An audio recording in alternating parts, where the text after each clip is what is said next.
journal bouillonne en vastes tourbillons autour de l'île aride et mélancolique de Tulle, et où la mer Atlantique se précipite au milieu des Hébrides orageuses. Je ne pouvais pas non plus passer sans la remarquer, la description de ces pâles rivages de la Sibérie, du Spitzberg, de la Nouvelle-Zambie, de l'Islande, de la verte Finlande.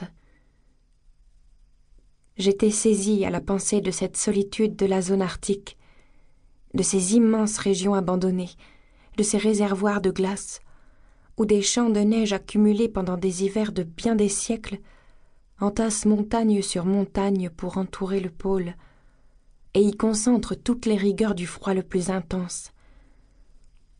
Je m'étais formé une idée à moi de ces royaumes blêmes comme la mort, idée vague, ainsi que le sont toutes les choses à moitié comprises qui flottent confusément dans la tête des enfants. Mais ce que je me figurais m'impressionnait étrangement. Dans cette introduction, le texte, s'accordant avec les gravures, donnait un sens aux rochers isolés au milieu d'une mer houleuse, aux navires brisés et jetés sur une côte déserte, aux pâles et froids rayons de la lune qui, brillant à travers une ligne de nuées, venaient éclaircir un naufrage. Chaque gravure me disait une histoire, mystérieuse souvent pour mon intelligence inculte et pour mes sensations imparfaites, mais toujours profondément intéressante. Intéressante comme celle que nous racontait Bessie les soirs d'hiver, lorsqu'elle était de bonne humeur, et quand, après avoir apporté sa table à repasser dans la chambre des enfants, elle nous permettait de nous asseoir toutes auprès d'elle. Alors, en tuyaudant les jabots de dentelle et les bonnets de nuit de Madame Reed, elle satisfaisait notre ardente curiosité par des épisodes romanesques et des aventures tirées de vieux contes de fées et de ballades plus vieilles encore, ou, ainsi que je le découvris plus tard, de Pamela et de Henry, comte de Morland. Ayant ainsi Bewick sur mes genoux, j'étais heureuse, du moins heureuse à ma manière.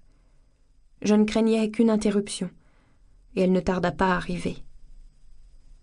La porte de la salle à manger fut vivement ouverte. « Hé, madame la boudeuse !» cria la voix de John Reed. Puis il s'arrêta, car il lui sembla que la chambre était vide. « Par le diable, où est-elle ?»« Lizzie, Georgie !» continua-t-il en s'adressant à ses sœurs. « Dites à maman que la mauvaise bête est allée courir sous la pluie. » J'ai bien fait de tirer le rideau, pensai-je tout bas, et je souhaitais vivement qu'on ne découvrît pas ma retraite. John ne l'aurait jamais trouvée de lui-même. Il n'avait pas le regard assez prompt. Mais Élisa, ayant passé la tête par la porte, s'écria « Elle est certainement dans l'embrasure de la fenêtre ?» Je sortis immédiatement, car je tremblais à l'idée d'être retirée de ma cachette par John. « Que voulez-vous » demandai-je avec une respectueuse timidité. « Dites, que voulez-vous, monsieur Reed ?» me répondit-on. « Je veux que vous veniez ici. » Et se plaçant dans un fauteuil, il me fit signe d'approcher et de me tenir debout devant lui. John était un écolier de 14 ans, et je n'en avais alors que 10. Il était grand et vigoureux pour son âge. Sa peau était noire et malsaine, ses traits épais, son visage large, ses membres lourds, ses extrémités très développées.